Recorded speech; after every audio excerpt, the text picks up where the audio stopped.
What is it, stupidity or treason? That question was asked inside the Russian parliament in November 1918. It was directed at the government of Nicholas II, the last Tsar of Russia. The chamber erupted. Half the room shouted treason, the other half shouted stupidity. No one could agree. And that, my dear, is precisely where this story begins. In the early hours of July 17th, 1918, in Yakatarinburg, Russia, a family of 7 was led down a narrow staircase into a basement room. They were told they were being moved for their safety. They carried small bags. The youngest was 13. Within minutes, the Romanov family was dead. My dear friend, welcome to the archive. Tonight, we open a file that has been locked for over a century, not because the facts were missing, but because the truth was too uncomfortable to hold all at once. The Romanovs were not just a family. They were 300 years of Russian history condensed into a single bloodline. They ruled an empire that stretched across 11 time zones. They dined on gold plates in palaces that took decades to build. They dressed their children in sailor suits and photographed them in gardens as if the world would always be that soft, that still, that safe. And then, in the space of 16 months, it was all gone. Not slowly, not gently. Gone, the portraits survived, the palaces survived. The names survived, but the people did not. Tonight, we will open 3 doors inside this archive. The first, how did a dynasty that had ruled Russia for over 300 years collapse in a matter of months? And why? Did no one inside the palace seem to see it coming? The second, was Nicholas II a man destroyed by the forces of history, or a man who helped write his own destruction, one fatal decision at a time? And the third, what really happened behind the palace walls in the years and months before the end? The secrets, the silences, and the choices that the official version buried? These are not simple questions. Historians have spent more than a century arguing over the answers. Tonight, we do not settle the debate. Tonight, we open it. I was never prepared for this. I never wanted it. And yet I wore it, every day, like a crown, made of iron. What they called duty, I called a weight I could not put down. That is not a confession from the archive.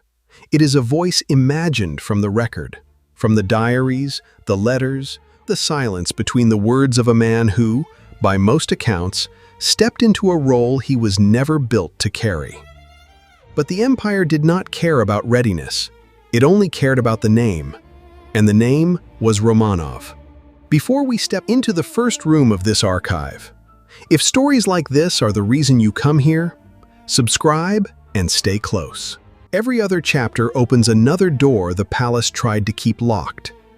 And now, my dear friend, let us begin. Before the blood, there was a portrait of order. But how much of it was real? Let us begin where every dynasty begins, not with a crisis, but with a crown. The House of Romanov came to power in 1613, when a 16-year-old boy named Michael was chosen to end decades of political chaos in Russia. He was not chosen because he was powerful. He was chosen because he was manageable. Because the families around him believed they could control him. They were wrong, of course. What followed was 304 years of uninterrupted rule, one of the longest dynastic reigns in European history. By the time Nicholas II inherited the throne in 1894, the Romanovs had built an empire so vast it covered 1/6 of the Earth's landmass. It stretched from the frozen shores of the Baltic to the Pacific coast of Asia. It contained over 100 different ethnic groups. It was governed in its entirety by one man, the Tsar, whose authority was described not merely as political, but as divine. God had chosen the Romanovs to rule. That was not a metaphor. That was policy. And the palaces reflected it. The Winter Palace in St. Petersburg contained over 1,700 rooms, silk-lined walls, floors polished to a mirror finish, ceilings painted with scenes of imperial triumph. It was not a building. It was a declaration that the Romanovs did not merely govern Russia. They were Russia. and the empire wanted you to feel that the moment you crossed the threshold. Outside those walls, the country was a different story. Russia, in the late 19th century, was a nation of profound contradictions. An aristocratic elite controlled vast estates, while the peasant majority lived in conditions that had changed little since the Middle Ages. Industrialization was arriving fast, too fast, pulling millions of people from rural villages into cramped urban factories without the political structures to absorb them. The empire was modernizing its railways and its military. But it had not modernized its politics. And at the center of this unstable machinery sat Nicholas II, a man who, by nearly every biographical account, was not built for the moment history handed him. Nicholas Alexandrovich Romanov was 26 years old when his father, Alexander III, died suddenly in November 1894. Alexander III had been a giant of a man, physically large, politically decisive, temperamentally suited to autocracy. He had ruled with an iron hand and believed, without question, that the Tsar's power was absolute and sacred. Nicholas believed the same things. The problem was that he believed them quietly, anxiously, with the kind of conviction that comes not from strength, but from the fear of appearing weak. Biographers and historians have consistently described him as shy, indecisive, and deeply susceptible to the influence of those around him. And in the days immediately following his father's death, he made no attempt to hide what he felt. Historians and biographers have recorded that, upon inheriting the throne, Nicholas reportedly confessed to those closest to him. What is going to happen to me and all of Russia? I am not prepared to be a Tsar. I never wanted to become one. I know nothing of the business of ruling. Whether those were his exact words or the echo of what witnesses remembered, the sentiment was consistent, and it never entirely disappeared. My father was Russia. I am only a man wearing Russia's name, and I have never been certain those are the same thing. That distinction between the name and the man would become the central wound of the entire reign, because the empire did not need a man who questioned the weight of the crown. It needed a man who could carry it through what was coming. And what was coming was significant. Russia, at the turn of the 20th century, was a country under enormous pressure from multiple directions simultaneously. From below, a growing working class, radicalized by poverty, long hours, and the absence of any political representation. The first major rupture came in January 1905, when troops opened fire on a peaceful march of workers outside the Winter Palace, an event remembered as Bloody Sunday. The massacre killed hundreds and ignited strikes, mutinies, and uprisings across the empire. It forced Nicholas to issue the October Manifesto, grudgingly granting a constitution and a parliament, the Duma. He never forgave himself for it, and he never fully accepted what it meant. From outside, a humiliating defeat in the Russo-Japanese War of 1904 to 1905 had already exposed the military and administrative weaknesses of the empire to the entire world. Russia had lost. An Asian power had defeated a European empire. The damage to the prestige of the Romanov dynasty was not easily repaired. From within the court itself, the aristocracy, the military leadership, and even members of the extended Romanov family were beginning to whisper about Nicholas's fitness to rule. Not loudly, not yet, but the whispers had started. And then there was the private matter, the one that no one was allowed to discuss. In 1904, Alexandra gave birth to Alexei, the long-awaited male heir, the fifth child, the future of the dynasty. The empire celebrated. The court celebrated. Nicholas and Alexandra wept with relief. Within weeks, it became clear that something was wrong. The child bled in ways that did not stop, from minor bruises, from small cuts, from the ordinary accidents of childhood that should have meant nothing. Alexei had hemophilia, a hereditary condition passed through Alexandra's line directly from her grandmother, Queen Victoria of England. In the early 20th century, there was no reliable treatment. Every injury was a potential death sentence. Every fall, every bump, every moment of childhood carelessness was a crisis waiting to happen. The diagnosis was kept secret from the Russian public. The court knew, the family knew, and the weight of that secret, the knowledge that the heir to the largest empire on earth could bleed to death from a nosebleed, began to reshape everything. This is the portrait of order the empire presented to the world at the beginning of the 20th century, a dynasty of 300 years, palaces of extraordinary grandeur. A Tsar who believed, sincerely, in the divine right of his rule, a beautiful family photographed in sailor suits and garden light, and beneath it, a Tsar who doubted himself in private. A people radicalized by poverty and a failed war, an aristocracy beginning to lose faith, and a child whose survival required a miracle, which meant, inevitably, that someone was going to offer one. The public saw order, the palace was already calculating risk. But beneath the polished surface, one fracture had already begun, and it was not in the politics, or the war, or the streets. It was in a room no one was allowed to enter, and in that room, a door was about to open to a man the empire would never recover from. But there was something no one knew. Every dynasty has its official secrets. The kind that are kept not because they are shameful, but because they are dangerous. Because the wrong people, knowing the wrong thing at the wrong moment, can unravel a throne faster than any army. The Romanovs had one of those secrets. And for years, they protected it with everything they had. Alexei Nikolaevich, Tsarevich of Russia, was born in August 1904. He was the only son of Nicholas and Alexandra, the fifth child after 4 daughters, and the heir the dynasty had been waiting for. The relief inside the palace was immense. It lasted only a short while. By the time Alexei was still an infant, the bleeding episodes had already begun. A bruise that spread too far, a cut that refused to close. Then something worse. The doctors were called, and the diagnosis was delivered in private. Alexei had hemophilia, a hereditary condition that ran through Alexandra's line from Queen Victoria. In 1904, there was no real treatment. No transfusions that could change the outcome. No clotting factors. Only fear, caution, and prayer. For Alexandra, that diagnosis was more than a medical crisis.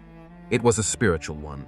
She had converted to Russian Orthodoxy when she married Nicholas, and she embraced religion with the intensity of someone who needed the world to mean something larger than itself. If her son could not be saved by medicine, then perhaps he could be saved by faith. That belief is what opened the door. Grigori Rasputin arrived in the circles of the Russian court around 1905 and 1906. He was a Siberian peasant, self-styled holy man, rough in manner and impossible to ignore. By the standards of the imperial court, he was deeply unsuitable. He was also, by every account that survives, unusually effective at calming Alexei during bleeding crises. Whether that was hypnosis, suggestion, instinct, or something else historians still debate, the result mattered. To Alexandra, it felt like a miracle. To Nicholas, it felt like relief. To the court, it looked like a scandal waiting to happen. He suffers less when the man of God is near. I do not ask you to understand it. I ask you to let my son live. That plea captures the shape of the trap. Alexandra was not foolish. She was isolated, mistrusted, and terrified of losing the child who held the future of the dynasty in his body. Rasputin gave her what the empire could not, the sense that Alexei might survive. And once she believed that, she defended him against everyone. Her letters to Nicholas make the danger plain. In November 1915, she urged him to take Rasputin's advice on military matters, writing that our friend had told him to advance near Riga, and that it was necessary and the most essential thing. That was not an isolated moment. By 1915 and 1916, Rasputin's influence was reaching into ministerial appointments, court politics, and wartime decision-making. Nicholas was at the front. Alexandra was in the capital. Rasputin became the bridge between them, and then, in practice, a bridge into the machinery of the state itself. Inside the court, the reaction was contempt mixed with panic. Aristocrats saw a peasant with too much access. Clergymen saw scandal. Ministers saw an unofficial power center with no accountability. And the public, which knew nothing of Alexei's illness, saw only the rumors. Rumors that grew darker every time they were repeated. They did not need to be true to be destructive. They only needed to be believed. By 1910, Rasputin had become a political liability. Prime ministers warned Nicholas. Members of the extended imperial family demanded his removal. Foreign observers noted the damage to Russia's reputation. And still, Nicholas listened. then deferred to Alexandra every time. This is the pattern historians keep returning to, not a melodramatic conspiracy, but a private father and a desperate mother making one human choice after another, until the palace itself became dependent on the man it feared. The contradiction at the heart of this chapter is brutal. Rasputin was, in all likelihood, genuinely helping Alexei, and Rasputin was, without question, destroying the public image of the Romanov dynasty. Both things were true at the same time. The man who eased the heir's suffering became the man who rotted the crown. And Nicholas II, caught between fatherhood and authority, chose the private wound over the public throne. It was the most human decision he ever made. It was also one of the most politically catastrophic. The whispers inside the court were now reaching the streets. Cartoons, pamphlets, and rumor turned Rasputin into a symbol of corruption. The dynasty that had projected divine authority for centuries was becoming a joke in the mouths of workers and a warning in the halls of power. And Nicholas, at the center of the largest empire on earth, either could not see how far it had spread, or could not bring himself to act. What began as a private fracture was about to become a public storm.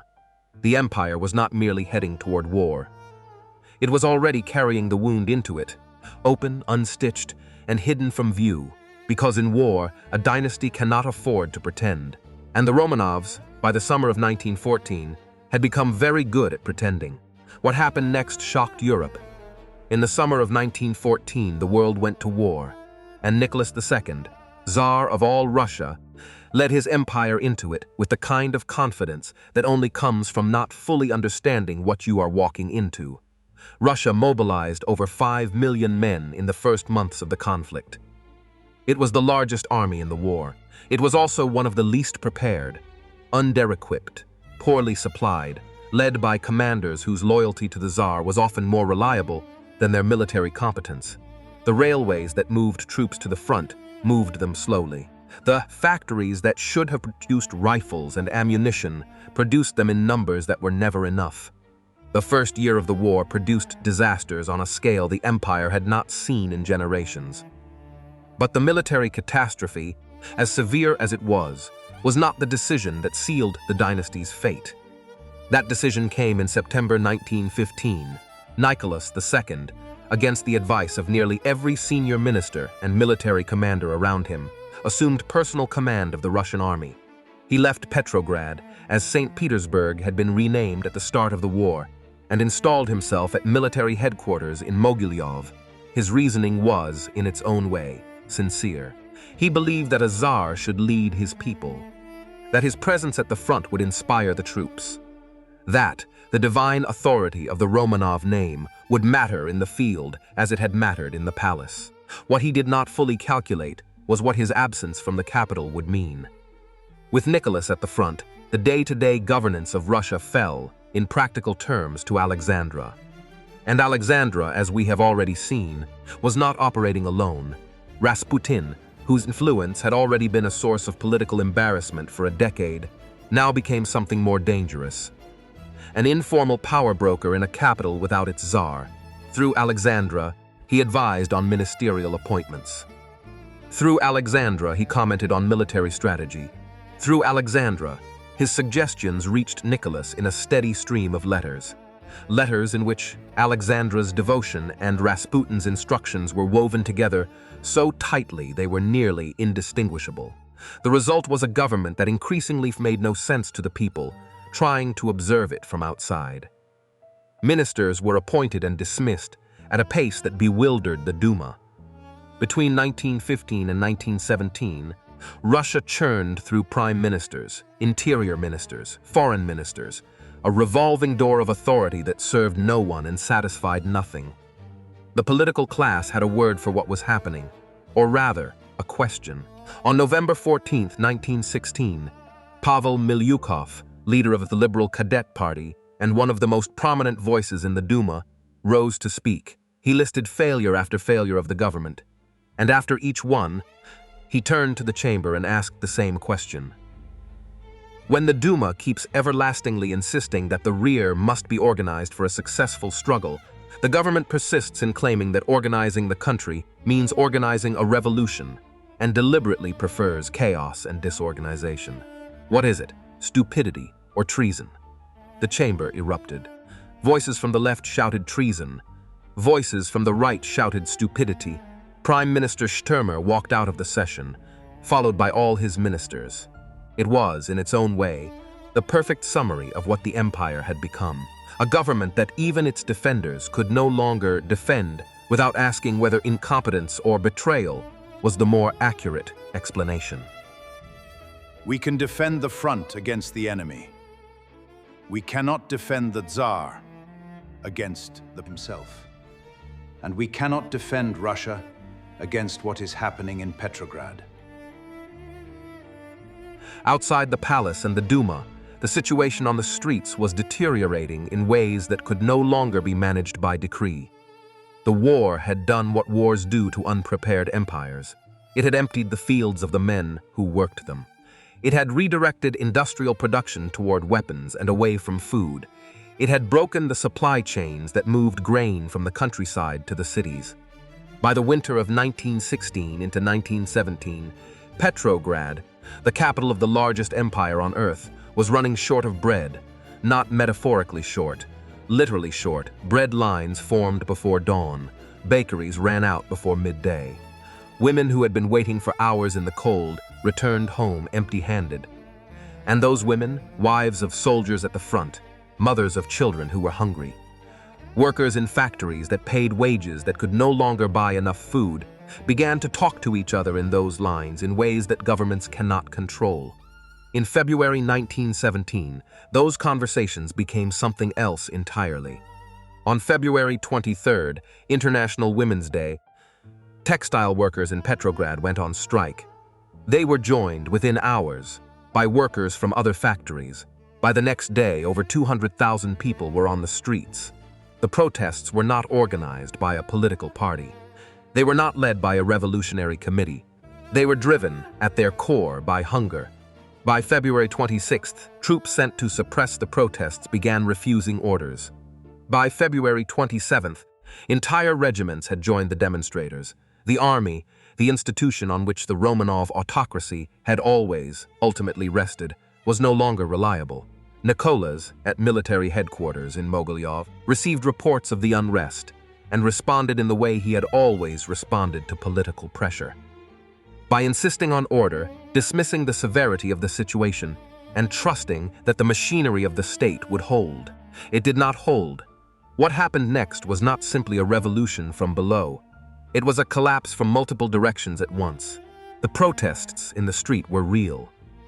But so was the pressure from the military high command, which sent Nicholas a series of telegrams informing him, in terms that left little room for interpretation, that the army could no longer guarantee his throne. So was the pressure from the Duma, which formed a provisional committee and began quietly, and then not so quietly, to govern without him. So was the pressure from within the extended Romanov family itself, whose senior members had been warning Nicholas for months that the situation was unsustainable. This was not a mob storming the gates. This was an empire withdrawing its consent. And then came December 1916, one final act that, in its own way, captures everything about the distance between the palace and the reality it refused to see. A group of aristocrats, including a member of the extended Romanov family, and a man described as one of the most elegant figures in St. Petersburg society, lured Rasputin to a private residence and killed him. The murder was elaborate, reportedly requiring poison, gunshots, and considerable effort before it was complete. The conspirators believed they were saving the dynasty by removing the man who had corrupted it. They were too late. Rasputin's death removed the symptom. It did not remove the disease. By early 1917, Russia was a country at war, short of food, governed by a Tsar who was not present, through an empress who was not trusted, advised by a mystic who was now dead, watched by a military that was losing faith, and observed by a parliament that was running out of patience. The fracture that had begun in a private room with a sick child and a desperate mother had traveled, over 13 years, through a world war, a bread shortage, and the streets of a frozen capital, until it reached the point where it could no longer be contained. And Nicholas II, at his military headquarters, was still writing letters home. And then came the secret that would change the meaning of everything. Not a battle, not a manifesto, not a revolution in the streets, Wes, a question that historians still argue over, one that forces you to look back at everything you have just seen and ask, was any of this inevitable? Or did one man help write the ending himself? Before we open that question, my dear friend, there is a pattern worth noticing. Crowns rarely break people in public first. They begin in private, with fear, duty, family loyalty, and silence. That is why I created The Shadow of the Throne. A psychological dossier on the true cost of the crown, my own digital dossier for those who want to go deeper into the hidden machinery behind royal power. You will find it in the first line of the description and in the pinned comment. And now let us return to Nicholas, because the next question is the one historians still cannot leave alone. Here is the secret that changed everything. We are now at the center of the archive. Not the most dramatic moment. Not yet. But the most important one, because what we are about to examine is not an event. It is an interpretation, and interpretations inside palace walls have always been more dangerous than armies. By early 1917, the Romanov Dynasty had lost the war on the streets. It had lost the confidence of the military. It had lost the faith of the parliament, and it was about to lose the throne. But here is the question that historians have never entirely agreed on. Was any of this inevitable? There are two ways to read the collapse of the Romanov dynasty. And the difference between them is not merely academic. It changes what this story is about. The first reading is structural. Russia in the early 20th century was a country under enormous pressure, industrializing too fast, governed by a system too rigid, stretched across too much geography with too little political cohesion. In this reading, the collapse of the Romanovs was not a question of who was Tsar. It was a question of when the system would break. The war simply accelerated an outcome that was already written into the architecture of the empire. The second reading is personal. It argues that the monarchy was not yet condemned in 1914, that there were moments, choices, openings where a different kind of leadership might have navigated the crisis without catastrophe. In this reading, Nicholas II did not merely inherit a difficult situation.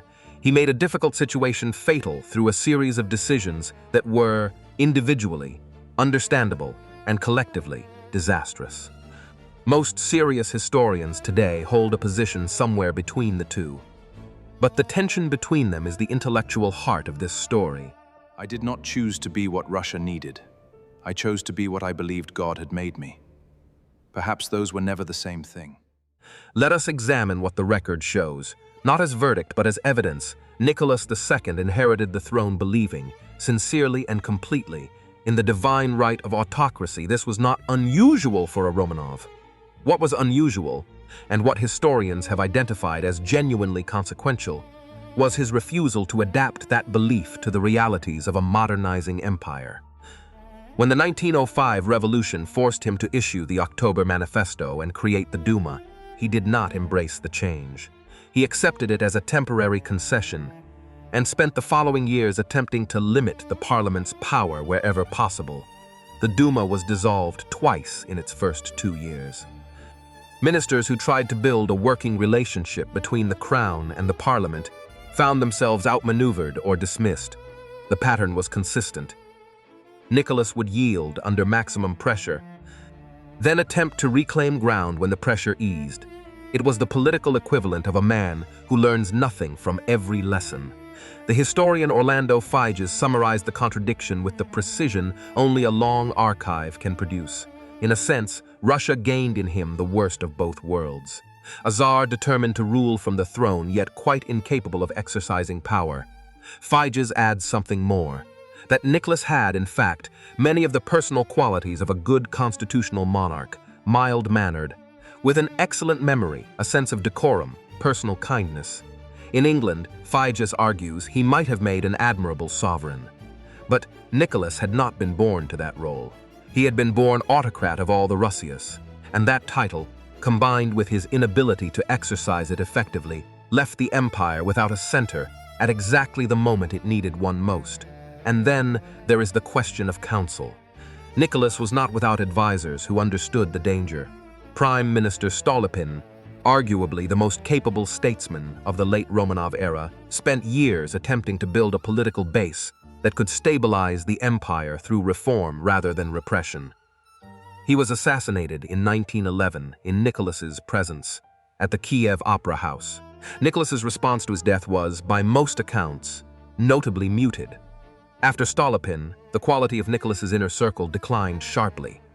And as we have already seen, by 1915 and 1916, the machinery of government was being influenced through Alexandra by a Siberian mystic whose primary qualification was the ability to comfort a sick child.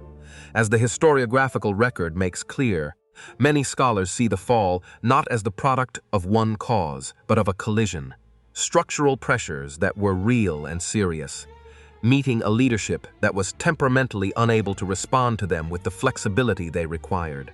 Here is what makes this debate so useful for understanding the story. If the collapse was purely structural, if Russia was going to break regardless of who wore the crown, then Nicholas II is a tragic figure. A decent man, by many personal accounts, destroyed by forces no individual could have stopped. If the collapse was substantially shaped by his decisions, then Nicholas II is something more complicated. A man whose genuine virtues, his loyalty to his wife, his devotion to his son, his sincere religious faith, his personal kindness, became, in the context of imperial power, instruments of political destruction. The archive does not offer a clean verdict. What it offers is this: the structural pressures were real, and the leadership made them worse. Russia was standing at the edge of a cliff. Nicholas II did not push it, but he did not step back from the edge either. And when the ground gave way, he was still standing exactly where he had always stood, certain that God would not allow the Romanov name to fall. The abdication came on March 2, 1917. Nicholas signed the document at military headquarters in Pskov, in a railway carriage, after receiving telegrams from his generals, one after another, informing him that they could no longer support his continuation as commander or as Tsar. The pressure did not come primarily from revolutionaries. It came from the military, from the Duma, from the aristocracy, from the very institutions that the Romanov system had built to sustain itself.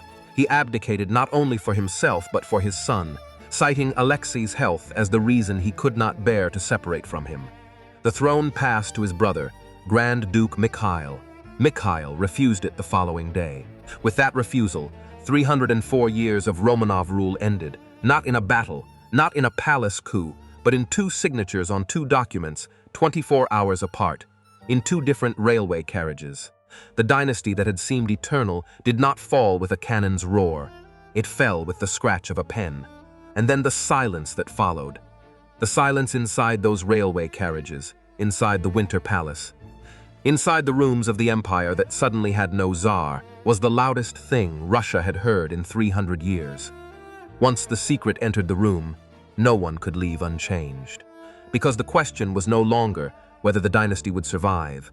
The question had become something far darker. What would happen to the family that the dynasty had left behind? And that answer, the final answer, was already being decided in a city called Yakatarinburg. And then came the final decision that would define their fate. By the spring of 1918, the Romanov family had been prisoners for over a year. After the abdication, Nicholas, Alexandra, and their 5 children were held first at the Alexander Palace in Tsarskoye Selo. Then they were transferred east, first to Tobolsk in Siberia, then, in the spring of 1918, to Yakatarinburg in the Ural Mountains. The Bolsheviks, who had seized power in October 1917, were now in control of Russia, and the question of what to do with the former Tsar had become, in the context of a brutal civil war, increasingly urgent. The house where the family was held in Yekaterinburg was called the Apasyev House.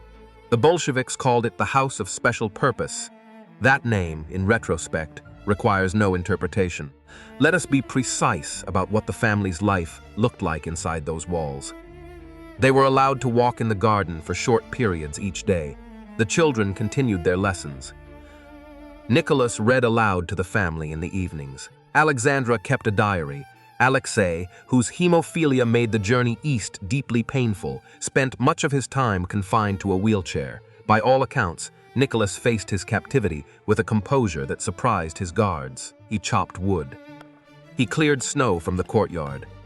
He showed, in the stripped-down circumstances of a prisoner's life, a kind of quiet dignity that had been almost invisible behind the ceremonial weight of the throne. There is a particular cruelty in that observation.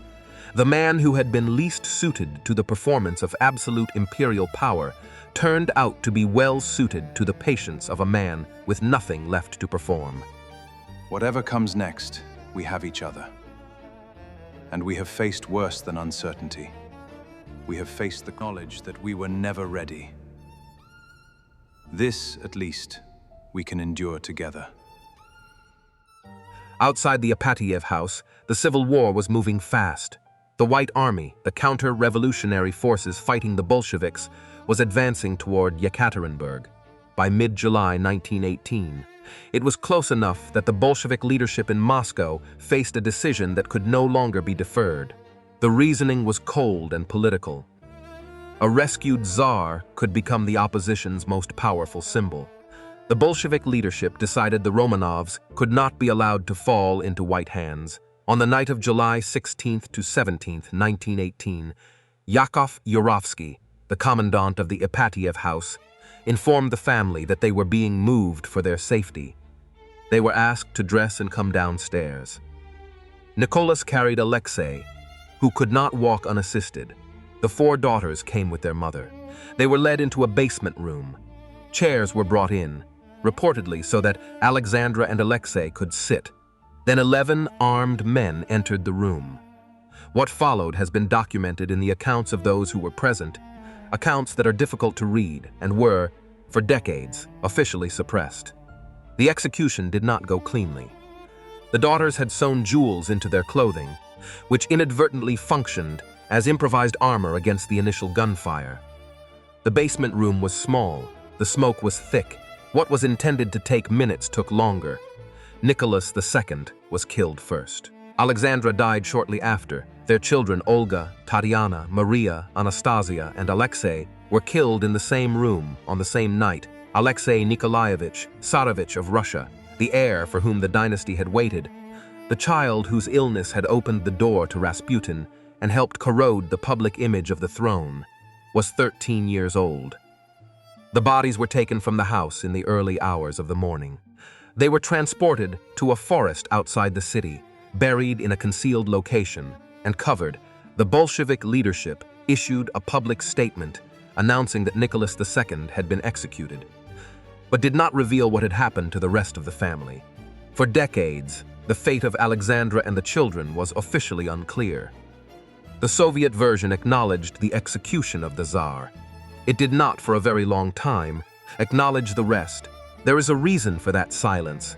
Executing a deposed ruler, however brutal, sits within a certain political logic that revolutionary governments have always claimed. Executing 4 young women and a 13-year-old boy in a basement does not sit in any political logic. It sits in fear. And here the archive asks us to hold 2 things at once. The first, the execution of the Romanov family was a political decision, made under the pressure of a civil war, by a government that believed, perhaps correctly, that a living Tsar represented an existential threat to its survival. The second, the family that was killed in that basement was not, at that moment, a political force. It was a father who chopped wood in a courtyard, a mother who kept a diary, a boy in a wheelchair, 4 young women who helped their brother with his lessons in the evenings. The Romanov Dynasty had been, across 3 centuries, capable of enormous cruelty to its own people, to its political opponents, to the millions whose lives were shaped by its decisions. That history does not disappear in a basement in Yakatarinburg. But neither does the humanity of the people in that room. One of the most honest things the archive can do is hold both of those truths without resolving them into a simpler story. There is one more detail that belongs in this chapter, one that the British public, in particular, has never entirely forgiven. Nicholas II was the first cousin of King George V of England. The 2 men looked, famously, almost identical. in the spring of 1917. The British government initially offered the Romanov family asylum. George V, under pressure from his own advisors, who worried about the political optics of hosting a deposed autocrat during wartime, withdrew the offer.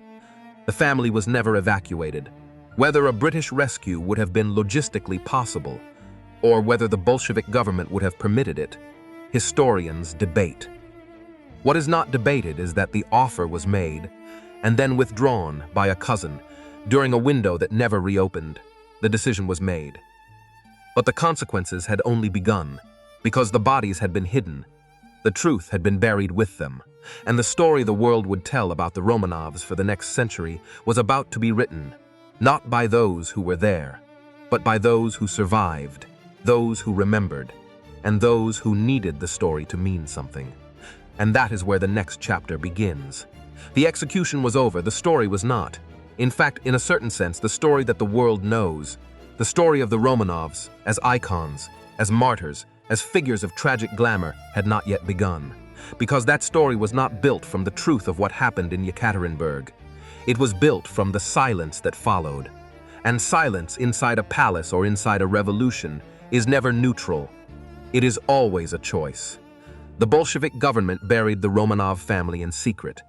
The bodies were transported from the initial burial site, treated with acid, burned in part, and reburied in 2 separate locations in the forest outside Yakatarinburg. The intent was unmistakable, not merely to kill the family, but to erase them, to leave no grave, no relic, no physical anchor for a monarchist movement to gather around. For more than 70 years, the official Soviet position was that only Nicholas had been executed. The fate of Alexandra and the children was, in public, left deliberately vague. In private, the Bolshevik records told a different story, but those records were sealed. The palace had always known how to keep its secrets. Now the revolution had learned the same skill. And yet, the silence did not produce erasure, it produced myth. Within years of the execution, stories began to circulate that one or more members of the family had survived. The most persistent, and the most culturally enduring, centered on the youngest daughter, Anastasia. The rumors were fed by the fact that the Soviets had never produced bodies, never confirmed the full extent of the executions, and had left just enough official ambiguity for the imagination to fill. Over the following decades, several women claimed to be Anastasia. The most famous was Anna Anderson, whose claim generated decades of legal battles, passionate defenders, and a level of public fascination that extended far beyond reasonable doubt. In 1994, DNA testing confirmed that Anna Anderson was not Anastasia. She was a Polish factory worker named Franziska Szankowska. The archive had spoken, but the myth by then had a life entirely its own. The bones themselves told the rest of the story, slowly and over many decades. In 1979, a Soviet geologist named Alexander Avdonin located what he believed to be the main burial site of the Romanov family in the forest outside Yakatarinburg. He told no one. The Soviet Union was still standing, and the discovery was not the kind of thing one announced. After the fall of the Soviet Union, the site was officially excavated in 1991. The remains of 9 individuals were recovered, identified through forensic analysis, and later confirmed through DNA comparison with living Romanov relatives, including Prince Philip, whose maternal line connected directly to Alexandra. In 1998, the Romanov family was given a state funeral in St. Petersburg. They were buried in the Peter and Paul Cathedral, the traditional resting place of the Russian Tsars, 80 years after their deaths. President Boris Yeltsin attended and publicly acknowledged what the Soviet state had spent decades concealing. But the story was still not entirely complete. 2 of the children, Alexei and one of the daughters, later identified as Maria, had not been found with the main group. Their remains were located separately in 2007, a short distance from the primary burial site. DNA testing confirmed their identities in 2008. For 90 years, the heir to the Romanov throne had lain in an unmarked forest outside a city that had been renamed, rebuilt, and changed beyond recognition. We were told it would only be a moment, that we would be safe. I wonder, sometimes, if that was the last thing any of us truly believed. The question the archive always returns to in cases like this is not merely what happened, but what the story became, and why the Romanovs, in death, became something they never quite were in life: sympathetic, glamorous, iconic. The brutal autocracy of 3 centuries, the repression, the failed wars, the political rigidity, all of it softened, over time, into the image of a beautiful family in sailor suits, photographed in gardens, destroyed by a revolution they never saw coming. That image is not false. The family was, by most accounts, genuinely close. Nicholas and Alexandra loved each other deeply, and loved their children with a devotion that was, on its own terms, real. But the image is also incomplete. The Romanov dynasty did not fall because it was unlucky. It fell because it was unable or unwilling to change. And the family in those photographs was inseparable from the system that produced them, protected them, and ultimately could not save them. The portraits survived. The palaces survived. The myth survived. What did not survive was the version of Russia the Romanovs had built, the version in which one family, by divine right, held the lives of 100 million people in its hands.